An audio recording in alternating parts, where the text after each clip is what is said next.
jangankan ancaman ya Pak Pendeta itu. Saya melihat adanya larangan ucapan selamat Natal itu sebenarnya sudah ini kok kayak gini gitu loh. Itu kan cukup menyedihkan bagi saya gitu.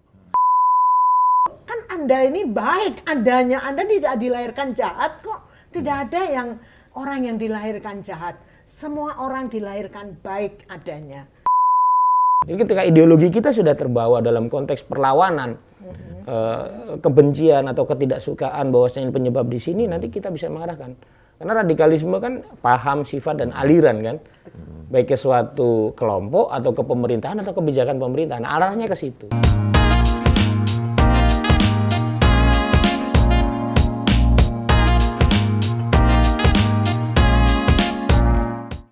Salam jumpa kembali Sobat Poles, bersama saya Pendeta Jimmy Sormin.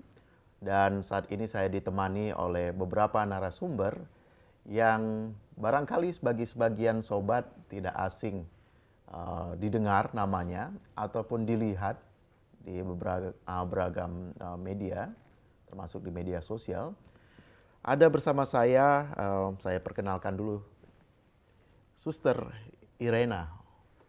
Nah, ini dari Ordo Santa Ursula ya, Suster ya. Beliau sangat aktif dalam dunia sosial. Dibilang kalau teman saya Mbak Nia itu dari ANBTI bilang suster aktivis. Lalu ada Mbak Dewi Praswida ya, dari jaringan Gus Durian Semarang terutama, dan juga pernah secara khusus menerima privilege ya, untuk bertemu Paus ya di Vatikan. Itu tahun berapa ya itu? 2018 dan 2019. Dua kali berturut-turut, tapi yang viral yang 2019. Ya, viral itu ya, kemana-mana itu curhatannya ya, seperti itu ya. Saya juga yang membaca itu, dan akhirnya bisa ketemu orangnya. Oh, rupanya orangnya begini gitu. Oke, dan yang terakhir ada Mas Iqbal Ramli gitu ya. Beliau ini kalau di luar sana dikenal dengan nama Rembo, begitu ya?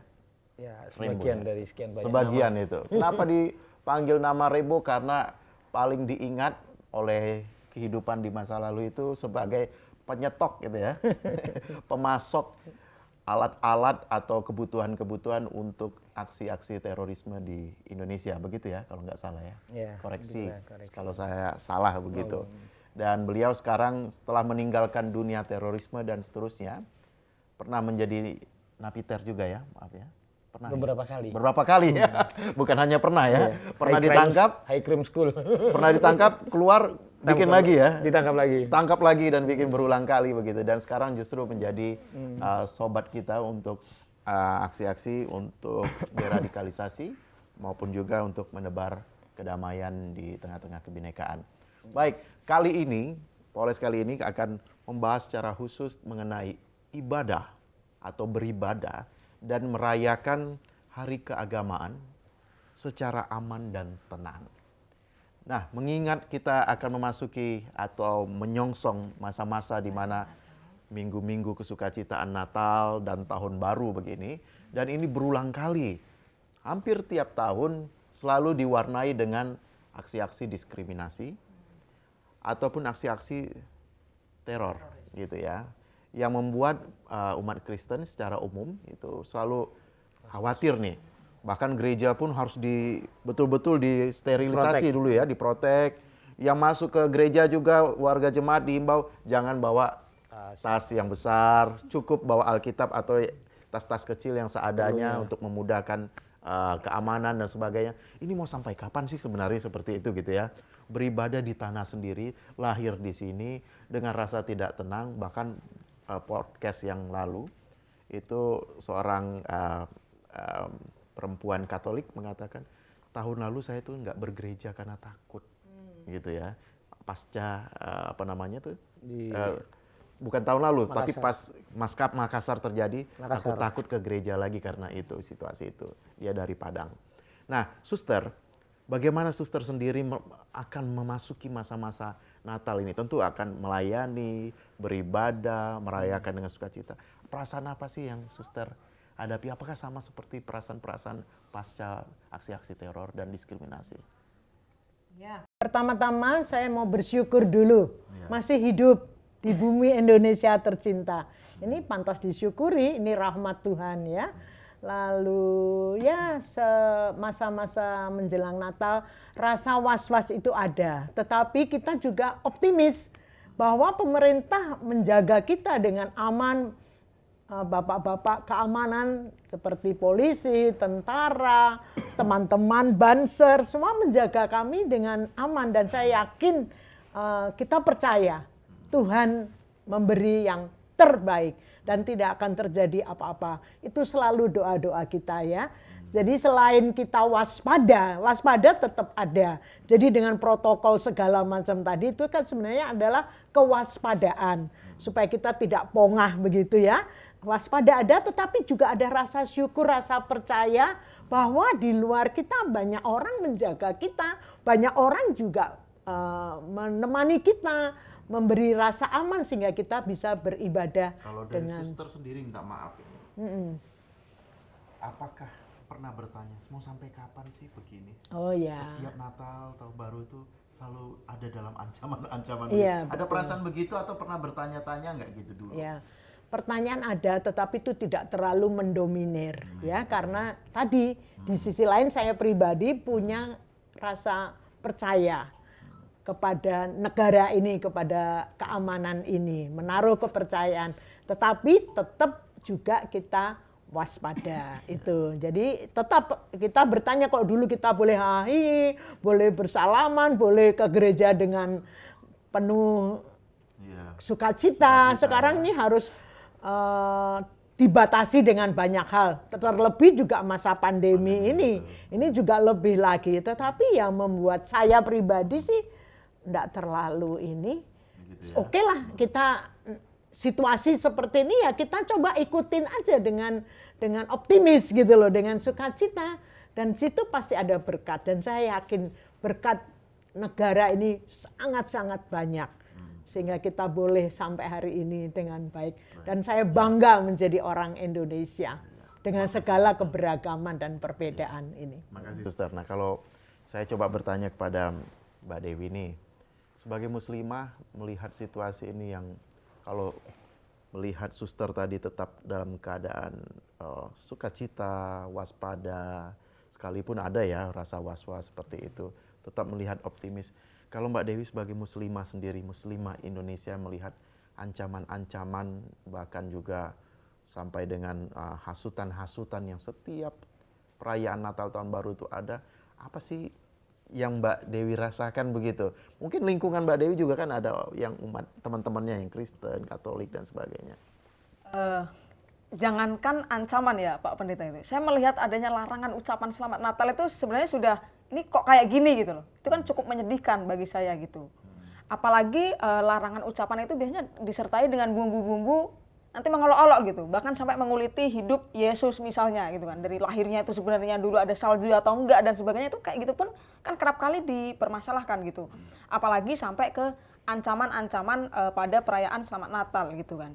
Nah, rasanya Natal yang sebagaimana tadi disampaikan ya harus penuh sukacita, penuh harapan seperti itu. Kemudian ada ancaman itu ya cukup menyedihkan gitu. Apalagi kita tinggal di Indonesia di mana kebebasan beragama itu benar-benar dilindungi loh oleh undang-undang. Pemerintah kita ini tidak kurang-kurang dalam mewadahi, dalam mengayomi rakyatnya agar dapat melaksanakan agama maupun keyakinan sesuai dengan keyakinannya masing-masing. Betul. Namun memang miris sekali masih ada saja oknum-oknum ini loh. Oknum-oknum tersebut sebenarnya menurut saya jumlahnya itu kecil kok. Orang Indonesia itu pasti lebih banyak yang toleran, lebih banyak yang cinta damai.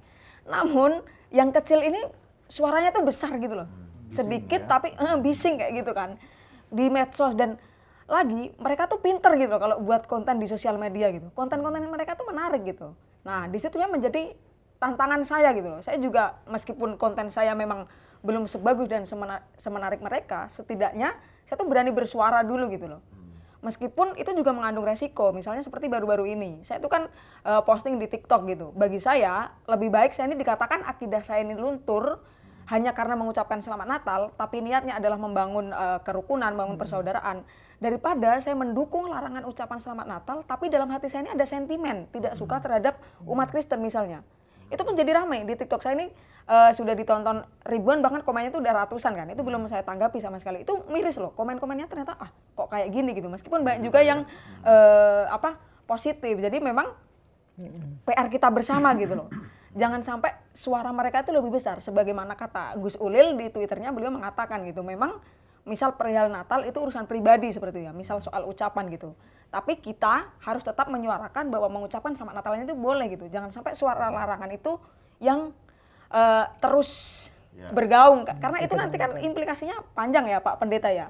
Itu tidak sebatas tidak mengucapkan, tapi ketika tidak mengucapkan disertai sentimen nanti akan mengkafirkan. Nah, dari mengkafirkan itu menganggap yang kafir darahnya halal. Nah, di situ yang repot itu Pak Pendeta. Mbak Dewi begitu, cara pandangnya begitu, bersikapnya terhadap Natal, Tahun Baru, ataupun mereka yang berbeda, saudara-saudara berbeda keyakinan, itu juga mendapatkan diskriminasi selain di medsos ya. Itu di lingkungan kerja, tempat beraktivitas juga mendapatkan. Alhamdulillah sih kalau lingkungan kerja saya sih tidak mempermasalahkan soal agama dan keyakinan, itu udah clear, tidak sudah bisa menempatkan itu masing-masing gitu. Namun mungkin dalam hidup keseharian memang ada beberapa orang, mungkin teman saya atau lingkungan sekitar, memang ada yang kok gitu ya. Ada juga ketika dulu saya kan S2-nya ambil di Universitas Katolik seperti itu ya, di Sugiya Pranata Semarang. Ada teman saya, loh kamu tuh ngapain kuliah di Universitas Katolik, besok bakal jadi Kristen loh, bakal jadi Katolik loh. Padahal di Unika itu pelajaran agama Katolik aja nggak ada gitu, mata kuliah itu tuh nggak ada, gimana caranya gitu kan. Itu memang sering terjadi. Ada juga kalau terhadap begitu, misalnya akan semakin banyak orang seperti itu, menghadapi itu seperti apa? Sikapnya. Kalau saya cuekin gitu loh Pak Pendeta, karena kalau ditangkepin itu kan akan jadi debat kusir seperti itu kan. Jadi baiknya supaya mereka juga terilhami pikiran yang baik seperti Mbak Dewi. Saya terus menyuarakan itu biar mereka semakin terbiasa. Misal gini, saya ada teman tuh yang kalau melihat Kristen pada khususnya tuh kayak takut dulu, anti gitu. Lihat topi Santa Claus aja udah takut. Waduh. Nah, di depan orang itu saya tuh akan berusaha loh, biasa aja gitu loh. Kamu tuh lihat topi Santa Claus, lihat pohon cemara itu biasa aja, nggak usah takut gitu loh. Dan saya tuh udah membuktikan itu nggak berdampak apa-apa gitu kan. Dan bisa jadi teman-teman itu memang nggak salah ya, tapi karena jadi korban ya. Betul, jadi korban edukasi yang salah, korban-korban dari mungkin bulian juga di sekitarnya, sehingga mau nggak mau harus sama seperti yang lain. Ada gitu. juga saya pernah dapat itu tekanan orang tua juga. Jadi saya ada teman, dia itu sebenarnya jiwanya itu memang jiwa kemanusiaannya tuh tinggi, namun orang tuanya mohon maaf itu kaku seperti itu. Anak itu sekarang dilarang, dia sudah sama sekali tidak mau gitu loh. Bahkan menyuarakan pikirannya aja nggak berani Pak Pendeta. Wah, karena orang tuanya bermedsos juga kan, repot kan. Menarik. Pengaruhnya luar biasa. Iya, saya coba beralih nih Mbak Dewi dengan suster ya. Nih kepada Rainbow. Kalau di imajinasi saya, kalau sudah dengar kata Rainbow itu selalu lengkap dengan ini atributnya ya. Kalau dulu boleh. Iya. Kalau Rainbow yang dulu kan nggak pakai baju ya, peluru semua di sini dengan alat berat ya, senapan berat itu ya. Kalau sekarang Rainbow yang sekarang nih Rainbow yang penuh dengan kebajikan. Nah, tapi saya mau coba mengorek sedikit masa-masa kelamnya dulu gitu ya. Dan kaitan itu saya mau bertanya, mengapa sih selalu perayaan Natal dan Tahun Baru ini seperti yang paling dibuat spesial oleh teman-teman radikalis dan teroris ini? Ya sebenarnya begini Pak Pendeta. Saya sepakat dengan Bu Suster tadi ya. Kita hidup di Indonesia itu sebenarnya sudah luar biasa. Kondisi nyaman, kondisi kebebasan beragama itu tidak pernah terkorek dari zaman kemerdekaan kita sampai sekian lama. Tapi mulai tercoreng itu ketika ada konflik-konflik SARA di Indonesia pasca, saya mohon maaf mungkin konflik di Ambon, di Poso atau di Samping ya, Sampit ya. Terus ada sedikit corek mungkin di Kupang dan NTT dan seperti itu. Itulah kondisi awal sebenarnya. Di pasca sebelum tahun-tahun itu tidak pernah ada terjadi sebuah konflik atau yang terjadi kontak-kontak penyerangan. Nah, begitu konflik Ambon terjadi, ya kita tidak berharap itu terjadi kembali di belahan dunia Indonesia. Tetapi tidak semua orang yang dulu mungkin merasakan konflik di Ambon ataupun itu melihat saat ini Ambon itu seperti apa. Tidak melihat Poso itu seperti apa. Mereka kembali ke situasi di lingkungan masyarakat masing-masing sedang membawa apa yang pernah dia alami. Itu mungkin sebagian. Tetapi kenapa Natal itu selalu menjadi ancaman? Mungkin sebagian warga masyarakat Indonesia itu yang merasakan bagaimana konflik itu dalam diri dan keluarganya dia tidak terima, dia berupaya Wah, ini saudara saya dulu belum terbalaskan. Ini sebenarnya yang salah. Padahal ketika konteks perdamaian itu sudah terjadi, ya sudah selesai.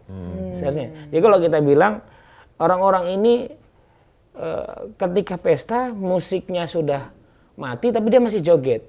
Nah itu yang salah. Oh iya. Ya benar nggak? Iya betul. Ini konteks dasarnya seperti itu. Jadi awal terjadi penyerangan-penyerangan itu di tahun 2000 dulu serempak. Itu pertama kali terjadi peledakan bom serentak itu kan oleh kelompok-kelompok yang berafiliasi dengan radikal mengimbangi apa yang terjadi di Ambon pada waktu itu. Karena tahun 99 2000 kan masih marak-maraknya ya di wilayah Indonesia Timur. Nah, yang seharusnya konflik itu diselesaikan di wilayah terjadi konflik, tapi mereka coba mengarahkan konflik itu secara meluas ke bawah ke wilayah-wilayah yang lain. Tapi itu sudah ada kontribusi dari ideologi-ideologi dari luar Indonesia? Sudah ada ya? Karena melihat mereka ini kan pelaku-pelaku ini bukan murni saja orang yang ada di Indonesia saja. Tetapi mereka ideologi itu terbawa dari luar negeri yang dulu mereka pernah mendapatkan pelatihan-pelatihan basic kemiliteran, aksi-aksi teror itu dari luar negeri. Kalau abang sendiri dulu direkrut itu dalam pikiran juga mau menyimbangkan persoalan di Ambon dan lain-lainnya itu atau murni karena brainwash? Awalnya mungkin kita seorang pemuda, kita seorang generasi bangsa ya, melihat konflik-konflik yang terjadi di wilayah Indonesia, kita ingin turun serta. Jangan sampai ini konflik ini meluas. Tetapi di lapangan kan kita juga tidak bisa berjumpa dengan dua komunitas yang berbeda.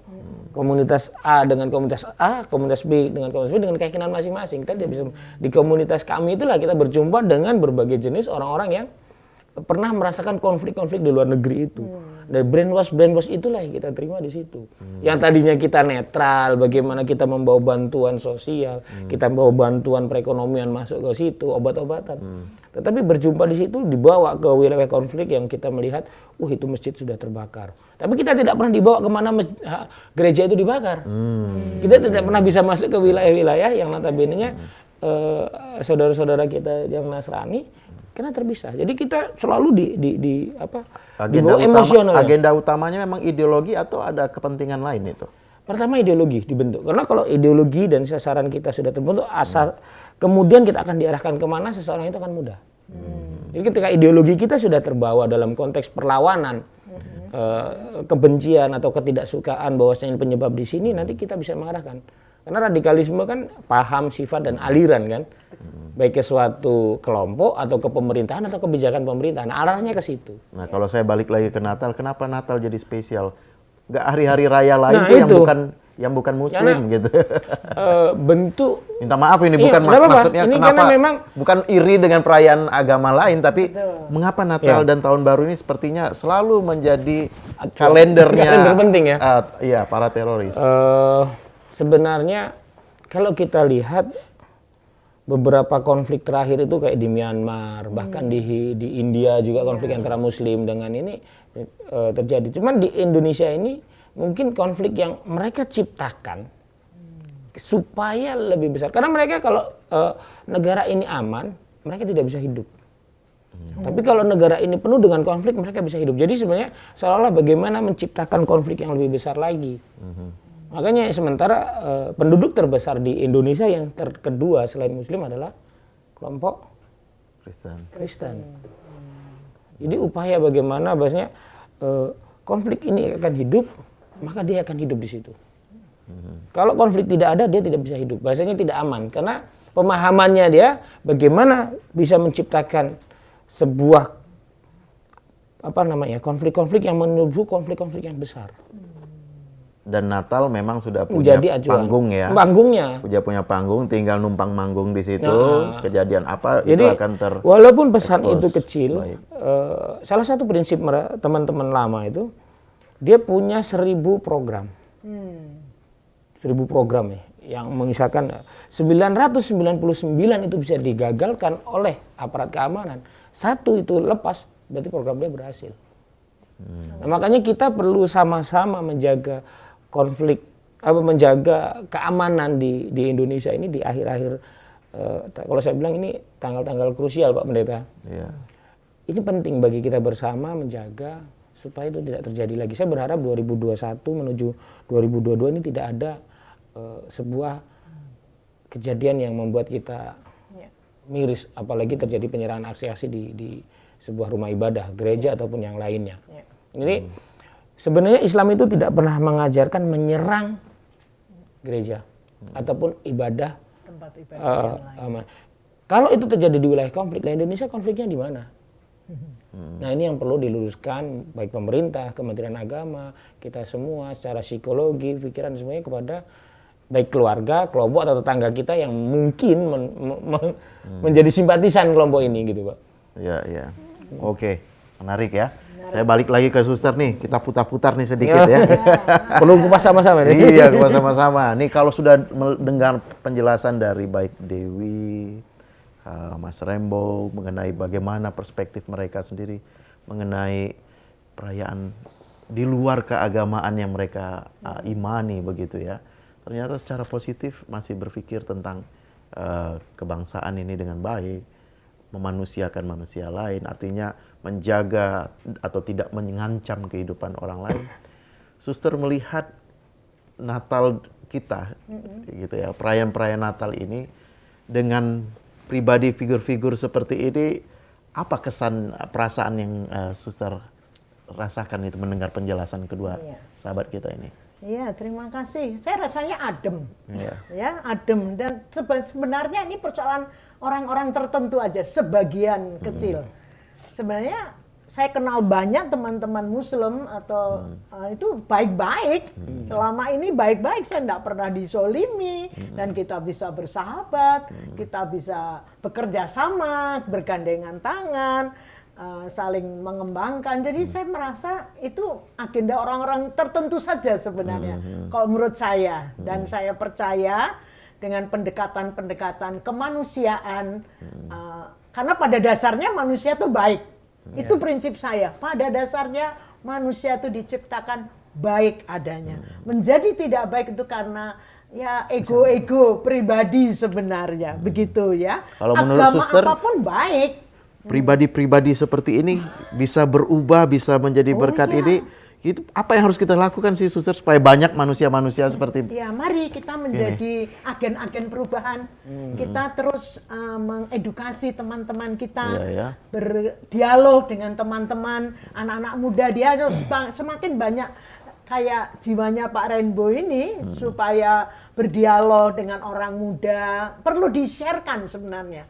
Perlu dikomunikasikan, perlu dialog. Semakin banyak dialog dengan orang-orang muda seperti ini atau seperti pemikirannya Pak tanda petik Rainbow tadi, itu akan membuat negara ini menjadi lebih baik. Karena pada prinsipnya sebenarnya kita ya kita lahir di bumi Indonesia tercinta ini juga berkat jasa semua agama yang ada di sini. Ya, betul sekali. Ya, kita memang berbeda diciptakan dan ini indah sekali Indonesia itu dengan keanekaragaman agama, suku, ras, budaya. Wow, saya sangat-sangat. Kalau saya boleh memilih, saya tetap tinggal di Indonesia apapun yang terjadi. Kalaupun karena saya cinta ada Indonesia. kalaupun ada kesempatan untuk dilahirkan kembali tetap ingin Saya dilahirkan. dari Indonesia. Meskipun saya sudah pergi ke berbagai negara, ke daerah, tapi saya tetap Indonesia menjadi yang nomor satu. Indonesia is the best. Ya, betul. Dan kita tinggal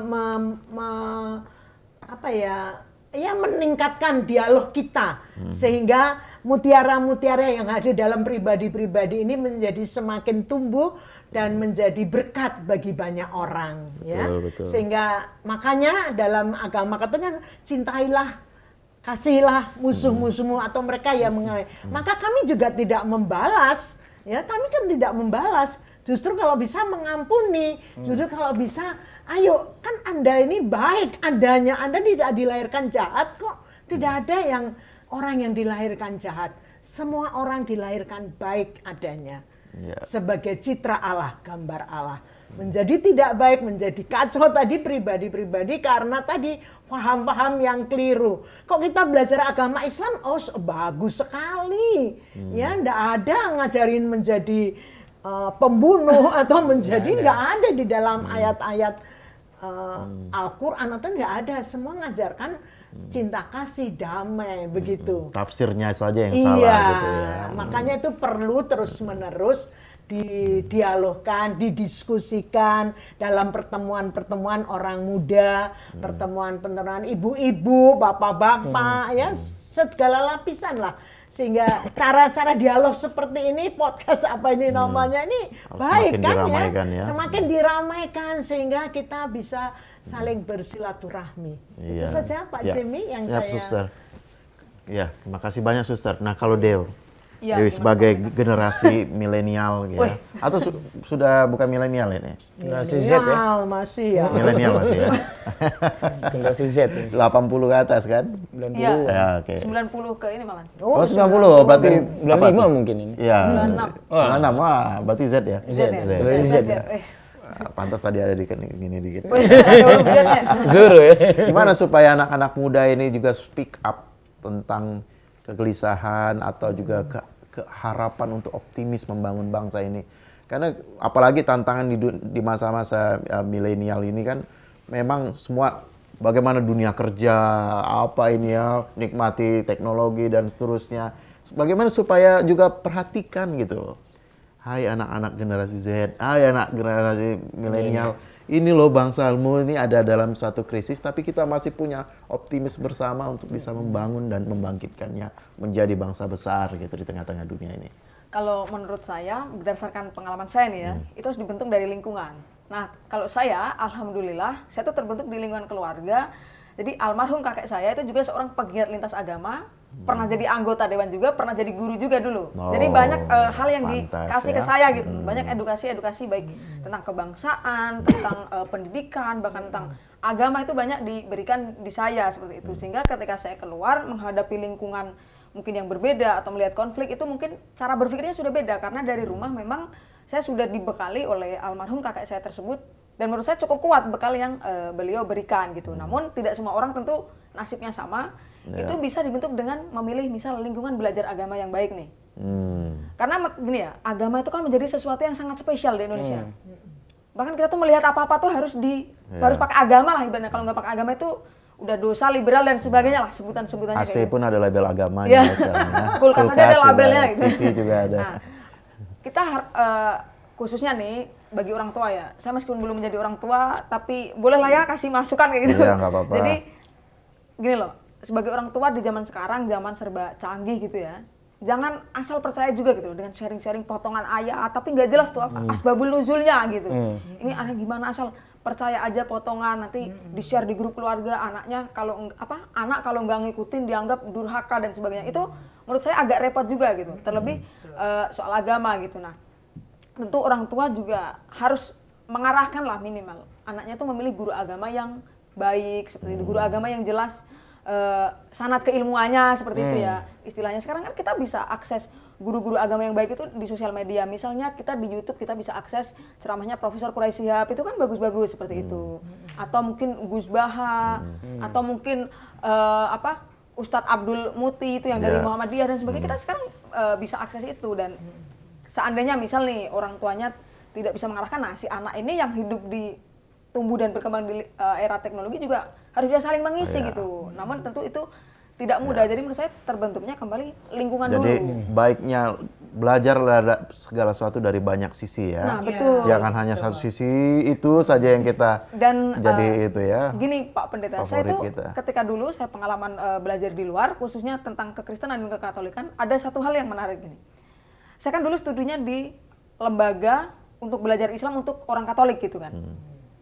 Nah, di sana orang Katoliknya itu ketika mereka belajar agama Islam itu menempatkan Islam ini sebagai pengetahuan gitu. Jadi tidak takut gitu loh. Beda. Nah, ketika saya belajar soal non-Islam, misalnya soal Kristen, Hindu, Buddha, saya juga menganggap kekristenan, Hindu, Buddha itu sebagai pengetahuan baru gitu loh. Bukan berarti ketika saya belajar itu terus saya mau tiba-tiba komuni atau tiba-tiba saya gitu jadi ya. Kristen gitu. Iya, Nggak kayak itu kan iya. banyak yang orang takutkan. Jadi orang itu takut belajar perspektif lain. Nggak usah soal agama lain lah. Misal katakanlah orang Islam ini kelompok ini gitu.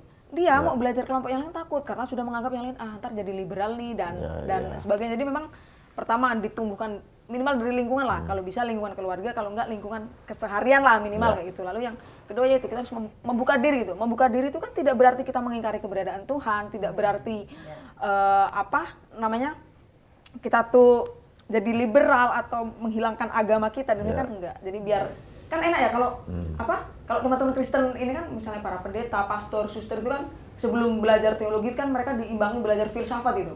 Itu kan lebih mantap gitu loh. Jadi kan kita mau membuka diri gitu. Pastor-pastor, suster-suster, para pendeta yang belajar filsafat itu kan nggak lantas langsung mendemo gereja Katolik atau gereja Kristen kan enggak kayak gitu kan. Jadi memang meluaskan cara berpikir. Itu enak kok. Akan meminimalisir rasa curiga kita, meminimalisir dugaan-dugaan yang tidak baik terhadap orang lain kan hatinya jadi tenang gitu. Baik.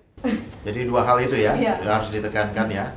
Tidak hanya belajar berharap dari orang tua dan lainnya membimbing, kita sendiri sebagai generasi yang lebih muda ini kita juga berinisiatif untuk mencari sumber-sumber ilmu yang berbagai perspektif, bukan untuk mendangkalkan akidah kita, keimanan kita, ataupun jadi liberal dan bahkan meninggalkan keimanan kita, melainkan untuk semakin kaya dan melihat segala kehidupan ini dalam situasi yang lebih komprehensif ya, lebih damai, lebih hidup yang dibawa sukacita aja, tenang, damai gitu dan aja. akan semakin terasa betapa Tuhan itu maha kuasa dan luar biasa gitu dengan segala kadang-kadang keberagaman mabuk beragama membuat kita juga lupa daratan ya. Saya pernah baca katanya kalau orang mabuk alkohol itu orang jadi jujur gitu. Kalau orang mabuk agama orang jadi suka bohong.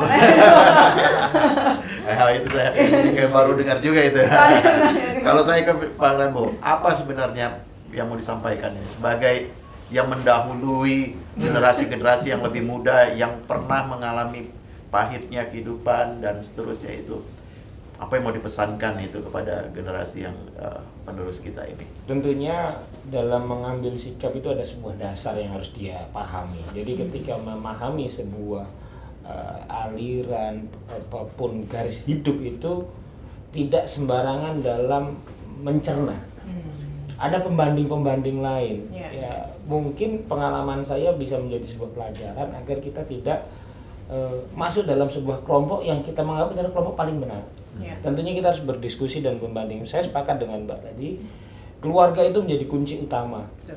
Ketika kita lihat dari keluarga tidak ada batasan yang mengunci bagaimana kita bertindak di lingkungan masyarakat, itu akan sangat berbahaya. Karena